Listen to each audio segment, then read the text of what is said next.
याद करिए 2018 के 24 जनवरी को 24 जनवरी 18 में हम लोगों ने उत्तर प्रदेश के अंदर जो प्रधानमंत्री मोदी जी का ड्रीम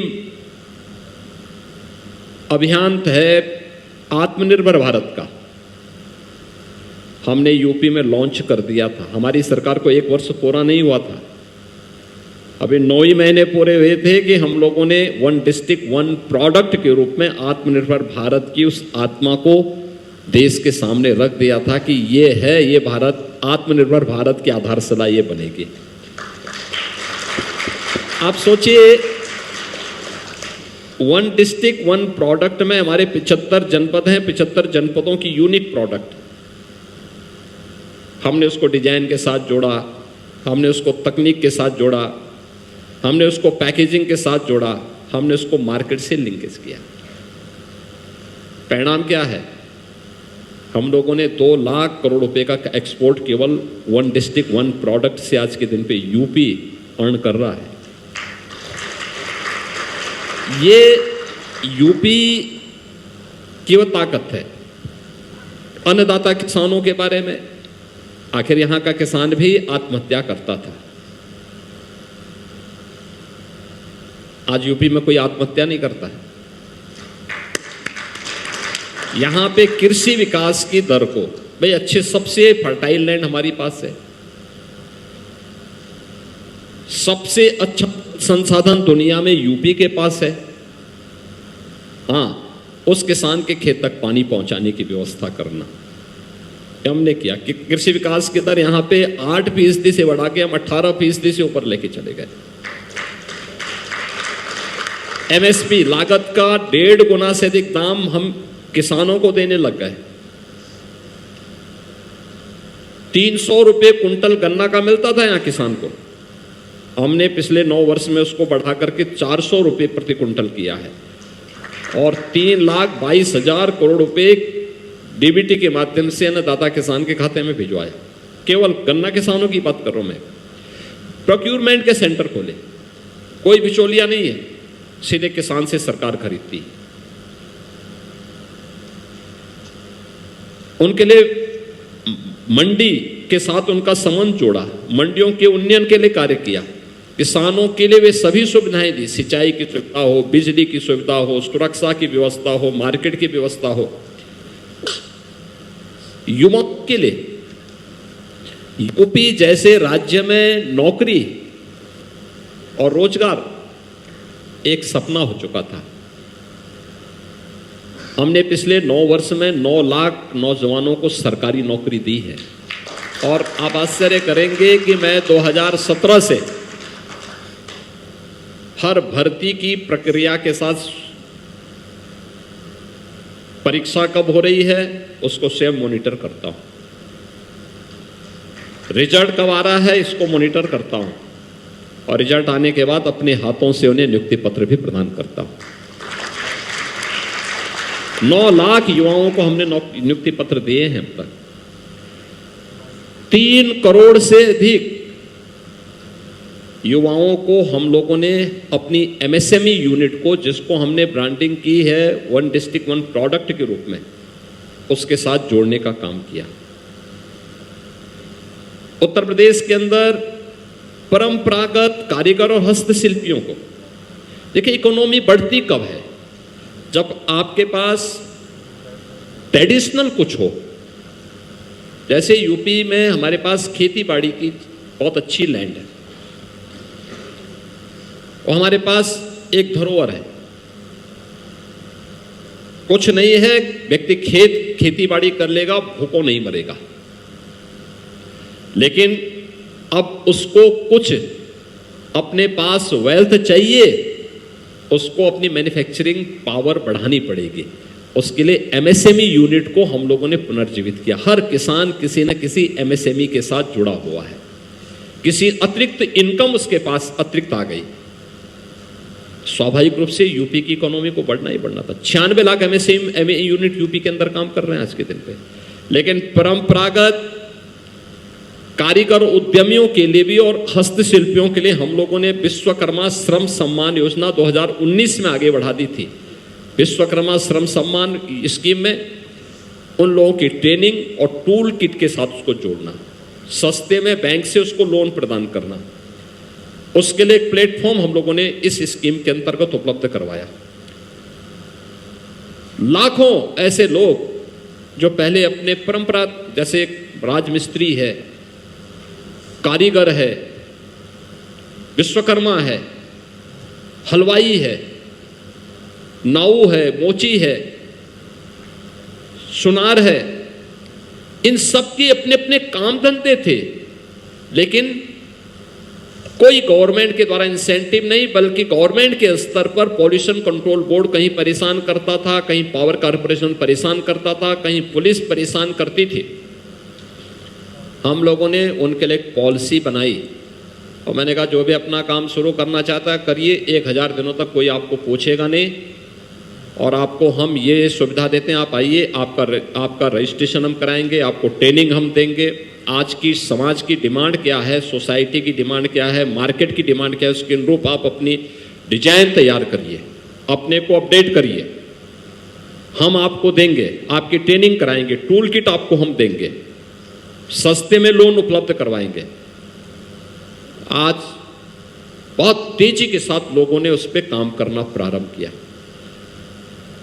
ये सभी कार्य होने के साथ साथ मैं इस बात को मानता था कि सुशासन का लक्ष्य बिना सुरक्षा के नहीं हो सकता, तो सुरक्षा का भी एक मॉडल दिया। आज निवेश भी है, उद्यम भी है, एग्रीकल्चर भी है, एक समृद्ध मार्केट भी हमारे पास है, प्रतिभाशाली युवा भी हमारे पास है और उत्तर प्रदेश का कारीगर और हस्तशिल्पी भी यहाँ काम करने लग गया है। तो हम इसकी इकोनॉमी को 3 गुना करने में सफल हुए हैं। मेरा मानना है ये 3 गुना तब जब 3 वर्ष हम लोगों ने कोविड महामारी को झेला है। मेरा मानना है हम 2026-27 तक उत्तर प्रदेश की इकोनॉमी को 50 लाख करोड़ तक पहुंचाने में सफल हो जाएंगे, 50 लाख करोड़ तक पहुंचाने में सफल होंगे और 29-30 तक उत्तर प्रदेश $1 ट्रिलियन की इकोनॉमी होगा। ये केवल एक लक्ष्य नहीं है, हर व्यक्ति के जीवन में उसकी समृद्धि और उसकी खुशहाली को भी प्रस्तुत करने का सरकार का एक तरीका है। और सरकार, मैंने बताया ना कि हस्तशिल्पी के जीवन में परिवर्तन हुआ है, युवा को नौकरी भी मिली है, रोजगार भी मिला है, स्वयं के स्टार्टअप स्थापित करने का एक अवसर भी प्राप्त हुआ है, महिला उद्यमियों को आगे बढ़ने का अवसर प्राप्त हुआ है। महिला स्वयंसेवी समूह, 1 करोड़ महिला स्वयंसेवी समूह यूपी के अंदर काम कर रही है। यूपी यानी वीमेन वर्कफोर्स आज के दिन पे यूपी के अंदर 12% से बढ़कर के 36% से ऊपर इस समय काम कर रही है। ये ताकत है यूपी की नई, और उस ताकत को उस रूप में प्रस्तुत करने का परिणाम यानी हर एक के जीवन में परिवर्तन हुआ है। और देखिए, ये केवल मैं बोलूँगा, स्वाभाविक रूप से मैं सरकार के बारे में बोलूँगा, लेकिन कॉमन मैन की धारणा क्या है, यूपी के बारे में आम नागरिक का परसेप्शन क्या है, ये सरकार की कार्य पद्धति के बारे में सामान्य जानकारी लेने का सबसे अच्छा तरीका होता है। और मैं मानता हूँ यूपी के बारे में राजनीतिक रूप से भले ही कोई व्यक्ति कुछ बोले, मैं मानता हूँ जो राजनीतिक रूप से हमें कोसते हैं, बंद कमरे में वे भी स्वीकार करते हैं जब उनके परिवार के लोग उनको कोसते हैं तो। और इसलिए यूपी उस लक्ष्य को प्राप्त करने की दिशा में आगे बढ़ा है और वह 25 करोड़ लोगों के जीवन में व्यापक परिवर्तन करके ही हम उसको आगे बढ़ा रहे हैं। नमस्कार महाराज जी, मेरा नाम मनोज्ञा है, मैं कानपुर की रहने वाली हूँ। आपने अभी महिला स्वयं सेवा समूह के बारे में बात करी।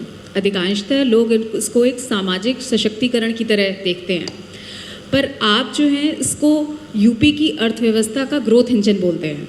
तो आपके हिसाब से महिला स्वयं सेवा समूह का आर्थिक कितनी कैपेसिटी है और लोगों के बारे में जो इसकी राय है वो कैसे बदली जा सकती है? देखिए, ये हमारी सोसाइटी का एक वह पक्ष है जिसको हम लोगों ने नजरअंदाज किया है।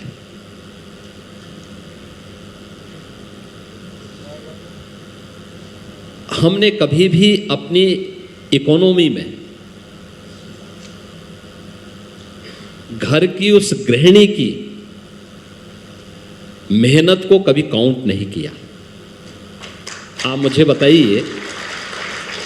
बताइए, जो महिला अपने घर गृहस्थी को संभालती है, भोजन बनाने का काम, घर की साफ सफाई का काम, रख रखाव का काम करती है, अगर किसी पुरुष को किराए पे किसी व्यक्ति को रखना पड़ेगा तो कितना पैसा उसको जाएगा?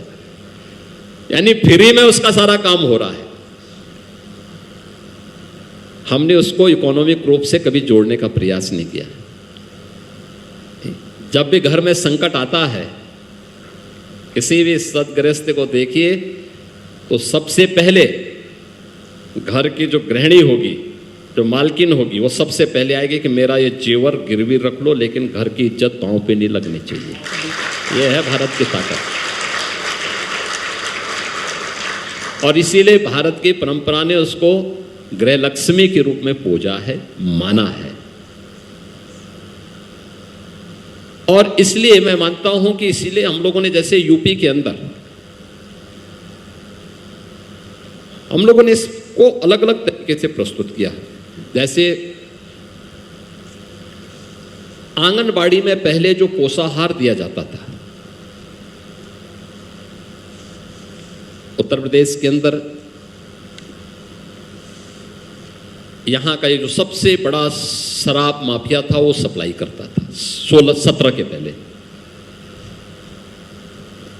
आंगनबाड़ी केंद्रों का निरीक्षण करते हुए 2017 में मैंने कहा ये पोषाहार की क्वालिटी ठीक नहीं है, कौन सप्लाई कर रहा है, लेकिन नाम अलग अलग थे। खैर, हमें उससे मतलब नहीं था, हमें तो क्वालिटी से मतलब था और समय पे पहुंचे इसके बारे में भी था। कई महीने लेट भी चलता था। हमने पहले उसकी एक पॉलिसी बनाई और कहा समय पर और सही पोषाहार मिले धात्री महिलाओं को और बच्चों को। काफी विरोध हुआ, लेकिन हमने कहा कि नहीं, ये हमें करना है। हमने किया। यूपी पहला राज्य था जिसने टेक होम राशन के प्लांट लगाए। गवर्नमेंट ने अपने स्तर पर प्लांट लगाए और महिला स्वयंसेवी समूह को सौंपा। 4000 महिला स्वयंसेवी समूह, हर स्वयंसेवी समूह में 12 से लेकर 15 महिलाएं हैं जो इन 204 प्लांट को यूपी के अंदर संचालित कर रहे हैं। और इनके द्वारा जो रेसिपी भारत सरकार के द्वारा तैयार की जाती है, उस रेसिपी को प्रोडक्शन वहाँ होता है, यही आंगनबाड़ी केंद्रों में उसकी सप्लाई करते हैं। क्वालिटी फूड की सप्लाई आंगनबाड़ी केंद्रों में महिला स्वयंसेवी समूह करती हैं और आज उसमें कोई शिकायत नहीं है, कोई शिकायत नहीं। मुनाफा उनके पास आता है। दूसरी ताकत मैं आपको बताऊं, यूपी के अंदर झांसी में बलिनी मिल्क प्रोड्यूसर का,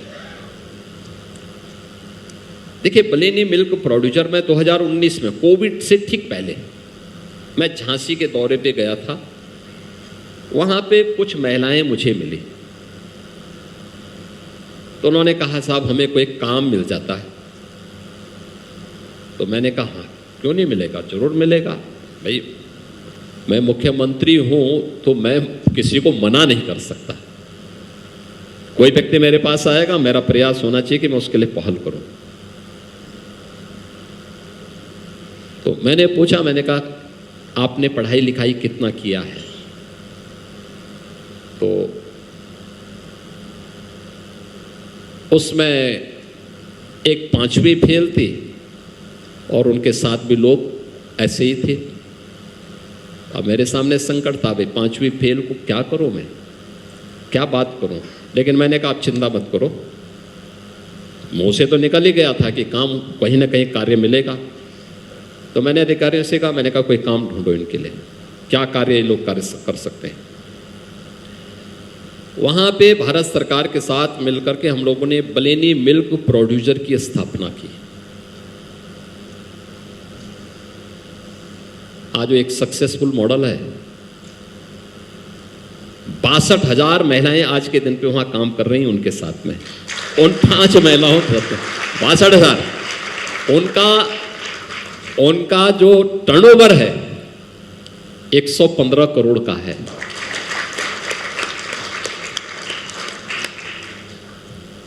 नेट प्रॉफिट है, हर एक प्रॉफिट आगे के बिजनेस को बढ़ाने में लगाते हैं। और कैसे परिवर्तन लाया जा सकता, पूरे बुंदेलखंड को 7 जनपदों को उन्होंने कवर किया है। आज उसकी देखा देखी हम लोगों ने आगरा में,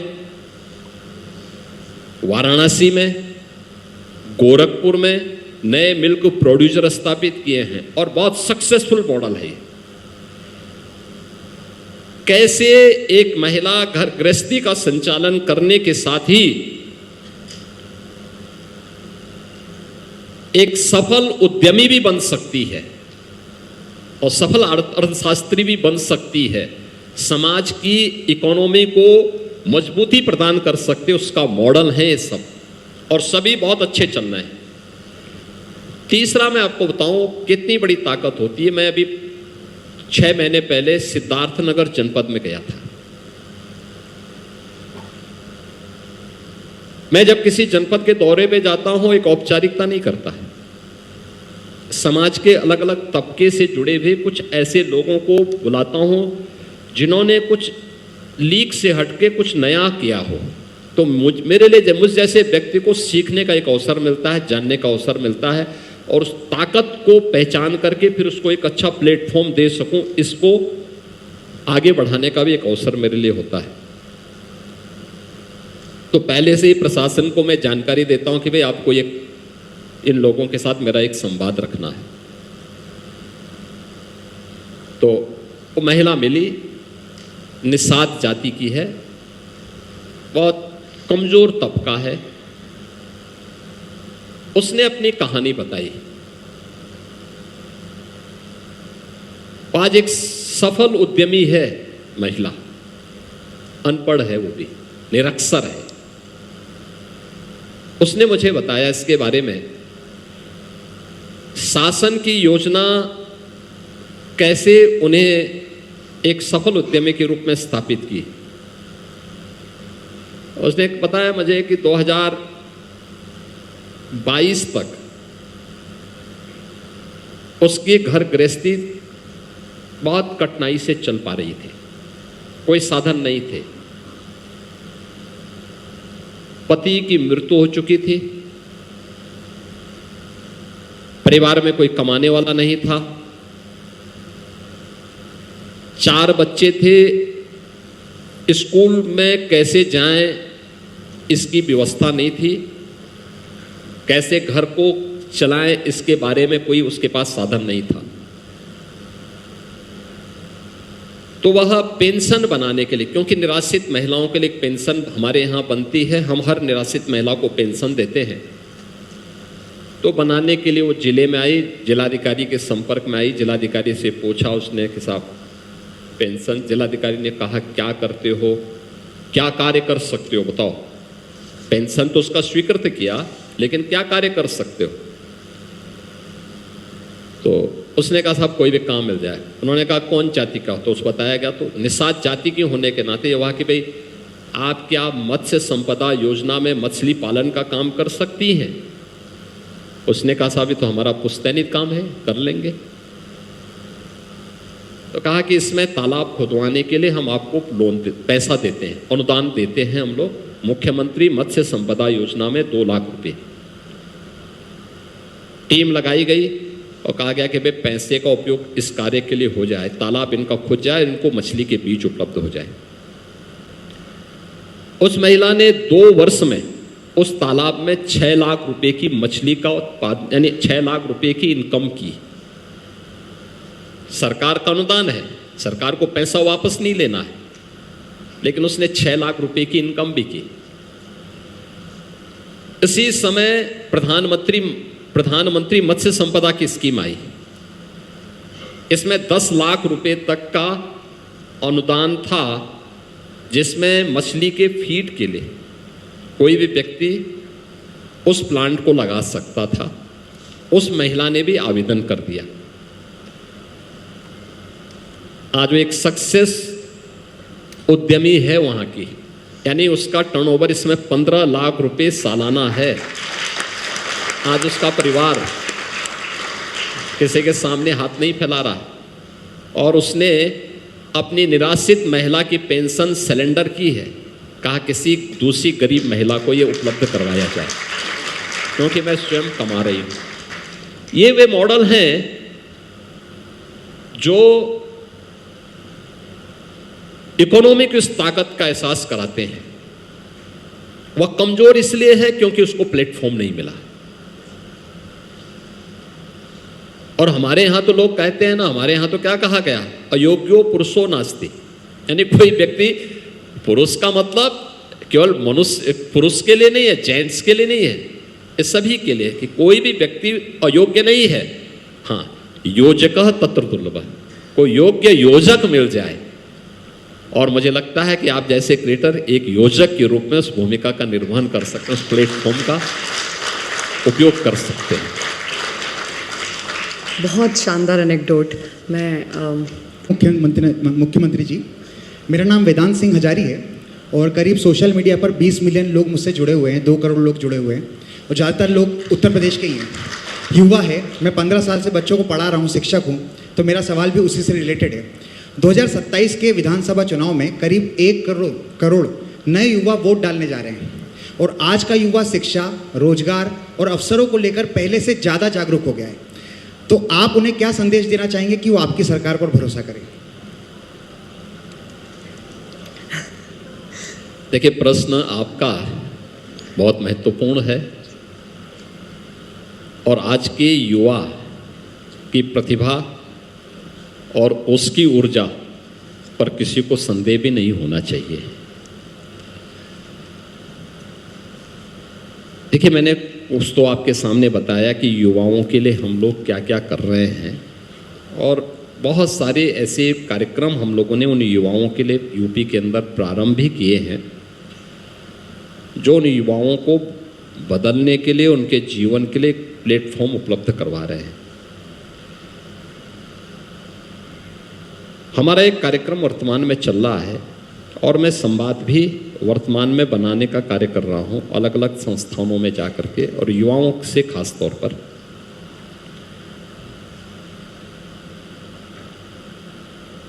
पिछले 9 वर्ष से, और जब हम इलेक्शन में जाएंगे तब हमारी सरकार को 10 वर्ष पूरे हो चुके होंगे, या 10 वर्ष का कार्यकाल हमारा पूरा हो रहा होगा। स्वाभाविक रूप से जो 18 से लेकर के 25 वर्ष की उम्र का युवा होगा, जिसकी आपने चर्चा की है, ये युवा उस समय 8 से लेकर के 15 वर्ष के बीच का रहा होगा।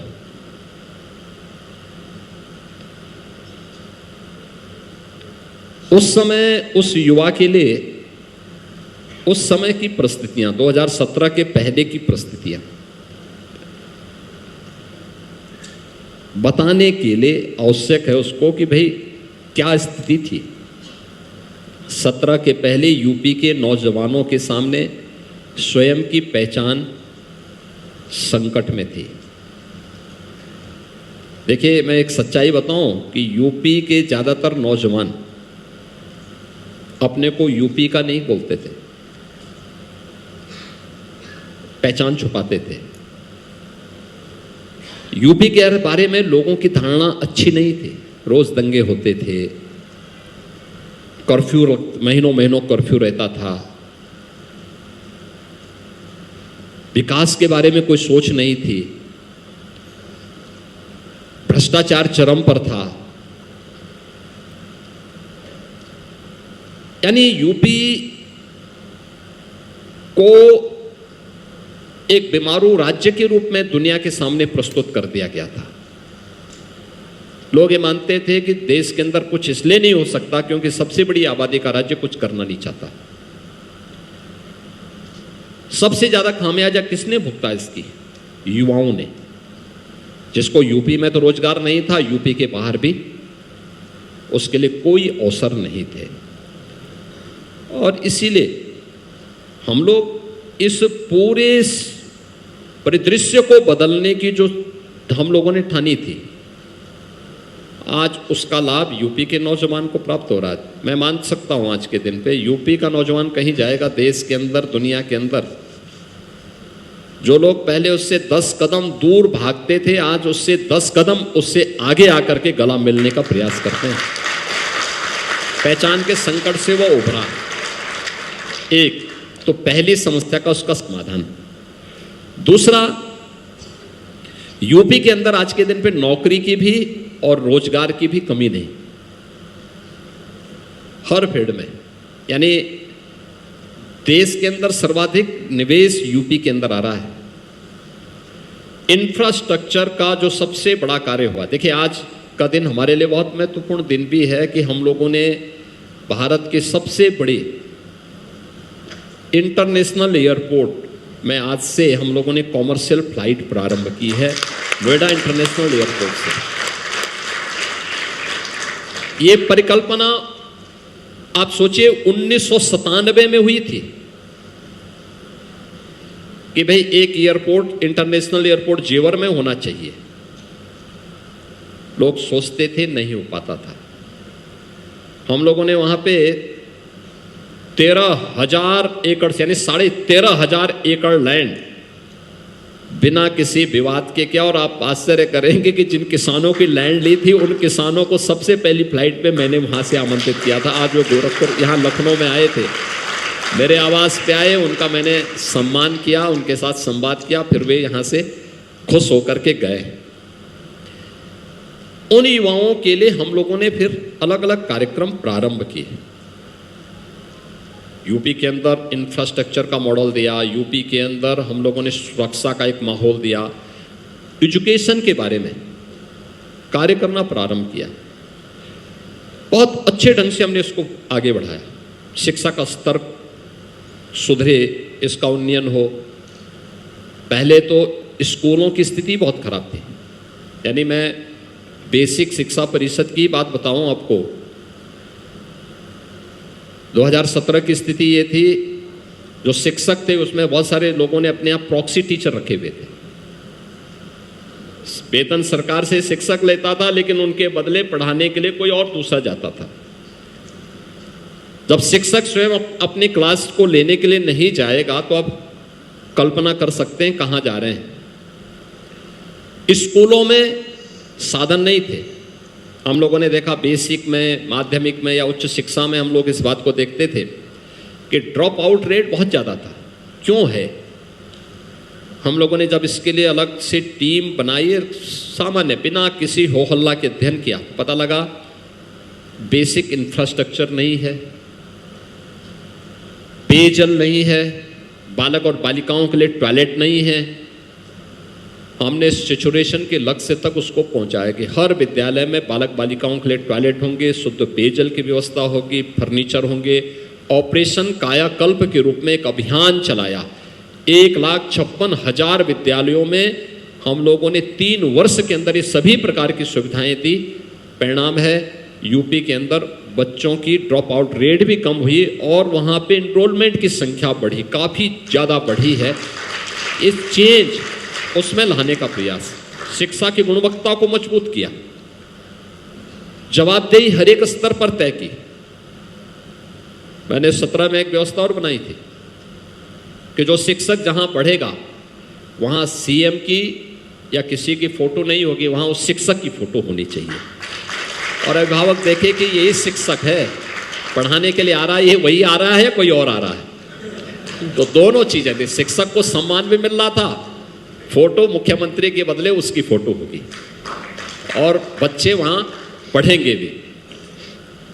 और उस वही है कि नहीं है, इसको भी देखें। तो ये सारी चीज़ें वहाँ पर हुई, परिवर्तन हुआ, शिक्षा की गुणवत्ता सुधरी। दूसरा, आज की इमर्जिंग टेक्नोलॉजी के बारे में, डिजिटली हमारा युवा सक्षम हो। 2 करोड़ युवाओं को हम डिजिटली सक्षम बनाने के लिए हम लोगों ने कार्य प्रारंभ किया। टैबलेट, स्मार्टफोन, इन सब के साथ जोड़ने का कार्य प्रारंभ किया। ये वर्तमान में हमारी स्कीम चल रही है।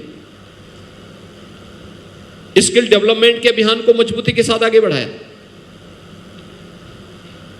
युवाओं के नौकरी का हो, रोजगार का हो, या उन्हें हर प्रकार से सक्षम बनाने की दिशा में जो प्रयास हो सकते थे, उस दिशा में हम लोगों ने एक सकारात्मक पहल भी उसके साथ जोड़ी। अन्य वे सभी उपाय किए जो युवाओं को आत्मविश्वास से भर सके। और मेरा मानना है कि यूपी का युवा आज के दिन पर इस बात को बहुत अच्छी तरह जानता है कि उसका भविष्य किन हाथों में उज्जवल है और सुरक्षित भी है। उसे मालूम है कि जो 3 बातें उसके लिए बहुत महत्वपूर्ण होती हैं युवाओं के लिए। एक, उसको अपना टारगेट पता हो, क्या उसको करना है, और उसके लिए उसके लक्ष्य का, उन उद्देश्यों की प्राप्ति करने के लिए उसे क्या करना है, ये सुनिश्चित हो। आज उसने समझा है, अपने उद्देश्य भी समझे हैं और अपने लक्ष्य को भी उसने समझा है। दूसरा, इसे प्राप्त करने के लिए क्या चाहिए, उसके लिए उसके सेल्फ डिसिप्लिन, जीवन में एक आत्म अनुशासन का भाव क्या होता है। आज यूपी के युवाओं ने उसको बहुत अच्छे ढंग से समझा है। सरकार जब अनुशासित होगी तो प्रदेश भी अनुशासित स्वयं हो जाएगा। क्या बात है, बहुत बढ़िया। और वह यूपी का युवा आज स्वयं उसका उदाहरण प्रस्तुत कर रहा है। तीसरा, जब ये दोनों चीजें होंगी तो उसका स्वयं का आत्मविश्वास, सेल्फ बिलीफ की स्थिति उसके मन में हो, और वह आत्मविश्वास से भरपूर युवा, अति आत्मविश्वास में नहीं पड़ना, लेकिन उसका स्वयं पे विश्वास है। जब स्वयं पे विश्वास है तो दूसरा भी उस पर विश्वास करता है। और मैं मानता हूं यूपी का युवा आज जिस सकारात्मक भाव के साथ आगे बढ़ रहा है, अपना स्वयं का स्टार्टअप स्थापित कर रहा है, स्वयं का उद्यम स्थापित कर रहा है, हर एक फील्ड में कुछ न कुछ नया करके दिखा रहा है, वह अपने अभिभावक को भी रोकेगा और यूपी में फिर से डबल इंजन सरकार ला करके अपने भविष्य को भी उज्जवल बनाने का काम करेगा। बहुत बढ़िया। थोड़ा पीछे चलते हैं, एक ही शायद भाई ने पीछे हाथ उठाया है, मैं चाहूँगी एक बार मन।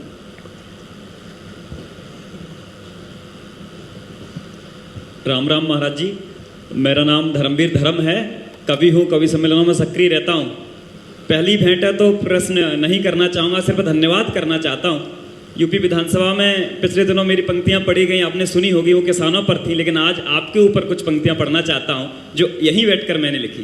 पूछ रहे थे, मेरे क्रिएटर्स मित्र इसका समर्थन करेंगे, पूछ रहे थे राम राज्य क्या, बता दिया। बुलडोजर ने दुष्टों को एक और ठिकाने लगा दिया, और जिन बातों को सालों पहले सिर्फ कल्पना कहते थे, महाराज जी ने बताया कि हम सोच नहीं सकते थे कि ऐसा होगा उत्तर प्रदेश में। जिन बातों को सालों पहले सिर्फ कल्पना कहते थे, बाबा की विकास नीति ने वह सब करके दिखा दिया। बाबा की विकास नीति ने। बहुत बहुत धन्यवाद महाराज जी, बहुत आभार आपका। बहुत बहुत धन्यवाद। महिलाओं पर आते हैं, और ये जो भगवे साड़ी में एक हमारी बहन बैठी हुई हैं।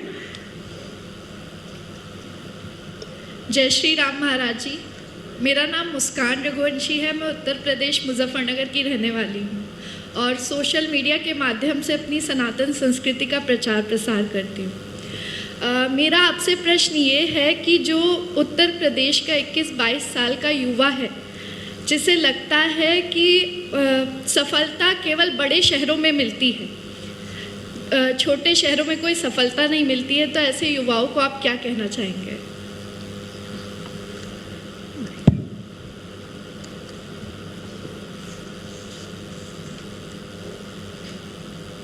देखिए, आपका प्रश्न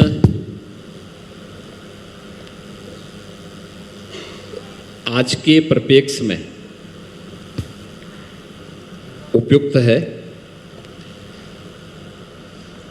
लेकिन इस बात का हर एक युवा भी इस बात को जानता है कि आज के दौर में और ख़ासतौर पर भारत में एक उसके लिए कुछ भी अब कठिन नहीं है।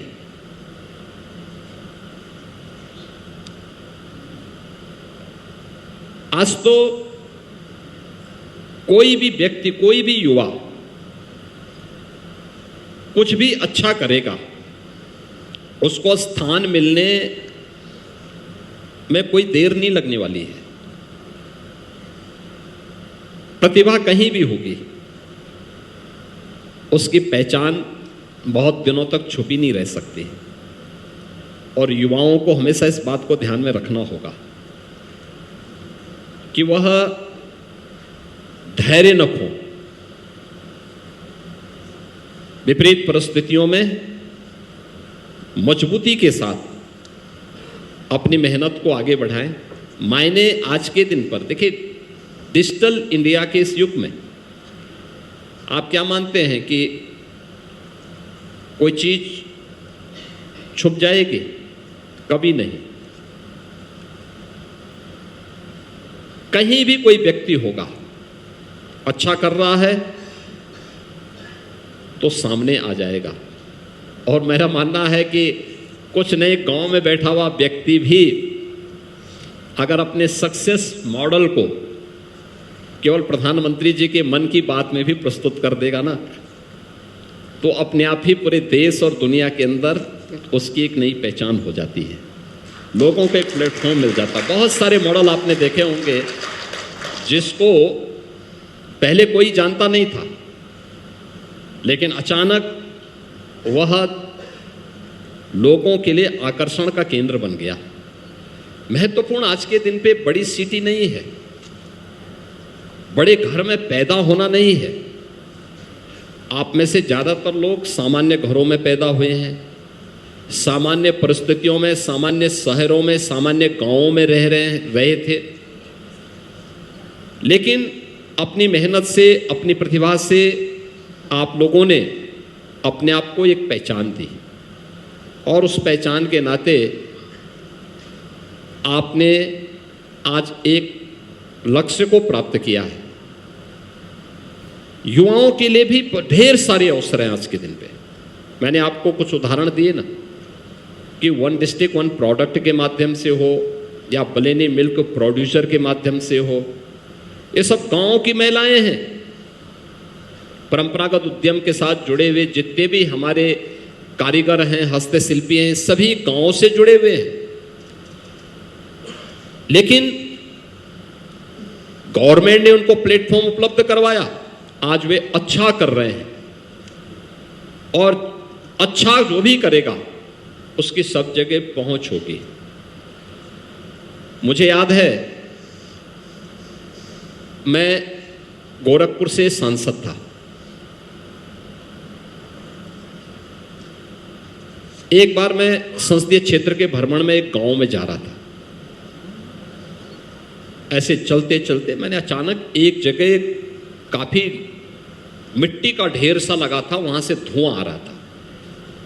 तो मैंने गाड़ी रोकी, साथ के लोगों से कहा, मैंने कहा भी देखो ये धुआं निकल रहा है भाई, क्या है ये? मैंने कहा ये कोई जो है ज्वालामुखी तो नहीं है? तो लोगों ने कहा कि नहीं नहीं। मैं तुरंत उतरा गाड़ी से, मुझे कौतूहल था। मैंने कहा ये क्या है? तो तब तक वहाँ पे जो कुम्हार जाति से जुड़े हुए लोग थे, वो लोग मेरे सामने आए। उन्होंने कहा साहब ये हमारा है, हम लोग यहाँ पे टेराकोटा के बर्तन बनाते हैं। मैंने कहा टेराकोटा क्या होता है? तो ले गए अपने घर के पास झोपड़ी, छोटी सी खपड़े का मकान था उनका, उसी में लोग रहते थे। मैंने कहा धुआं कैसे निकल रहा फिर? उन्होंने कहा नहीं आग लगाई है। तो मैंने कहा आग से क्या होगा? कहा बर्तन पकेगा। तो मैंने कहा इसको तो आप ऐसे भी पका सकते थे। कहा नहीं साहब ये टेराकोटा की पहचान क्या होती है, इसमें पेंट नहीं करना पड़ता, ये अपने आप ही आग से उसमें और पेंटिंग होगी और अपने आप ही वो उसके साथ ही उसको मजबूती भी प्रदान कर देगा। देखिए, विपन्न थे सभी लोग, बहुत विपन्न थे। तो जब वन डिस्ट्रिक्ट वन प्रोडक्ट की बात आई तो हमने गोरखपुर में टेराकोटा को रखा। मुझे याद है 2019-20 में मैं अयोध्या में दीपोत्सव के कार्यक्रम में जा रहा था। लखनऊ में हमारी एक वन डिस्ट्रिक्ट वन प्रोडक्ट की स्कीम लॉन्च हो चुकी थी तब तक, और हम एग्जीबिशन में जितने भी एग्जीबिटर्स होते थे तो उसमें वन डिस्ट्रिक्ट वन प्रोडक्ट में जिले के अंदर कंपटीशन करा करके टॉप 3 होते थे, उनको चयन करते थे, फिर उनको हम भेजते थे अपने सरकारी खर्चे पर। उनकी लॉजिंग फूडिंग की व्यवस्था वहाँ करते थे, उनको हर प्रकार की सुविधाएं देते थे। तो उसमें उसका भी चयन गोरखपुर से हुआ। तो मुझे MSME विभाग के लोग आए, उन्होंने कहा कि साहब जो है कुछ यहाँ पे हम लोगों ने एक स्वदेशी मेला लगाया है, उससे जुड़े हुए लोग आपसे मिलना चाहते हैं। मैंने कहा मुझे तो अयोध्या जाना है। मैंने कहा कौन लोग हैं? उन्होंने कहा साहब इसमें MSME से जुड़े हुए वे परंपरागत उद्यमी भी हैं। मैंने कहा वो हैं तो उनको जरूर बुलाओ, मैं उनसे मिल करके अयोध्या निकलूंगा। तो 8-10 लोग आए, उनमें से एक वो व्यक्ति भी था। तो हल्की हल्की मेरे दिमाग में था, तो मैंने तो उससे पूछा, मैंने कहा भाई तुम तो गोरखपुर के लग रहे हो। उसने कहा साहब मैं गोरखपुर का ही हूँ। तो मैंने कहा तुम्हारे कहाँ तुमसे मुलाकात हुई थी? उसने कहा साहब आप सांसद थे, एक बार आए थे। मैंने कहा उस गांव में ना, औरंगाबाद गांव में? कहा हाँ। कहा ओ। मैंने कहा तुम्हारा क्या? उन्होंने कहा साहब ये मैं आपके लिए दीप स्टैंड लेके आया हूँ। मैंने कहा दीप स्टैंड? मिट्टी का बना था। तो मैंने कहा कितने का है ये?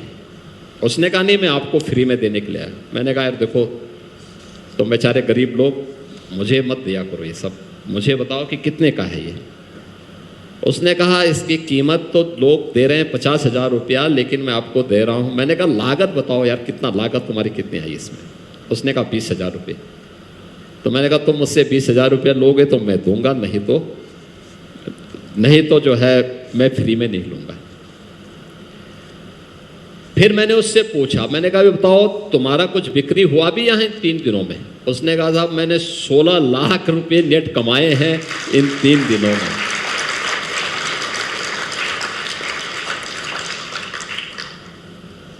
और फिर मैंने अपने MLA से कहा, मैंने कहा भी देखो उस गांव में जाना और उन लोगों के लिए क्या कुछ हुआ है परिवर्तन देखो। और मुझे बहुत अच्छा लगा, उसने आज अपना बहुत अच्छा मकान बना लिया, शोरूम बना लिया, हमारा कॉमन सर्विस सेंटर वहाँ बन गया है, ढेर सारे लोग अब उस कार्य के साथ जुड़ चुके हैं। और मुझे उन लोगों की पीड़ा उसी समय पता थी कि इनकी समस्याएं क्या है। मैं मानता था, क्योंकि जब मेरे संपर्क में लोग आए थे तो सबसे पहले वो मेरे पास आए थे, उन्होंने कहा साहब हमें मिट्टी नहीं मिल पाती है, हम टेराकोटा बनाएंगे कैसे? तो मैं यहाँ आया, मुख्यमंत्री बना, तो मैंने सबसे पहले कहा, मैंने कहा अप्रैल से लेकर जून तक गांव हो या शहर, हर एक जगह की मिट्टी फ्री में कुम्हार जाति के लोगों को मिलेगी बर्तन बनाने के लिए। फ्री में मिलेगी, कोई रॉयल्टी नहीं, कोई पैसा नहीं। तो लोगों ने कहा रे साहब ये कैसे हो सकता है? मैंने कहा हो क्या सकता है, अभी आदेश हो गया, जाने दो। फिर लोग समझाने लगे। मैंने कहा भी मूर्खों एक बात सोचो कि ये तो है जो काम हो रहा है, हमें फ्री में जल संरक्षण के लिए तालाब तैयार हो जा रहा है। आखिर आप मजदूर लगाते तो मजदूरी आपकी बच जा रही है ना, उसी मजदूरी को इनकम में मान लो अपनी। हमारा तो दोनों तरफ लाभ है भाई। हमारे यहाँ जो लोग मिट्टी ले रहे हैं वो लोग आत्मनिर्भर हो जाएंगे और हमारी बदले में मजदूरी भी मिल जा रही है, तो सरकार घाटे में कहाँ से है? ये मॉडल आज आप आश्चर्य करेंगे कि हमारे यहाँ सिंगल यूज प्लास्टिक को हम लोगों ने बैन किया है। आप पानी की बोतल यहाँ उपयोग कर रहे हैं, लेकिन मेरे कार्यालयों में किसी सरकारी बैठक में प्लास्टिक की बोतल नहीं वहाँ चलती है। डिस्पोजेबल बोतल ही वहाँ उपयोग की जाती है, स्टील के थर्मस में जल आएगा, उसी में लोगों को सबको सप्लाई हो जाता है। लेकिन वहाँ पे ये मॉडल हम लोगों ने देखा, मिट्टी के बर्तन, और इतना अच्छा व्यवसाय आज के दिन पर यूपी के अंदर चल रहा है, हर गांव, हर शहर, हर कस्बे में। वो अपने आप में एक मॉडल बना। मेरा मानना है कि ये अपने आप में करने की इच्छा शक्ति होनी चाहिए और सरकार उस दिशा में आगे बढ़ जाए, युवा आगे बढ़ जाए, समाज का हर तबका उस पॉजिटिव भाव के साथ आगे बढ़ जाए, परिवर्तन लाया जा सकता है, अवश्य लाया जा सकता है, और युवा उसका वाहक होगा, इसमें कोई संदेह नहीं होना चाहिए किसी को।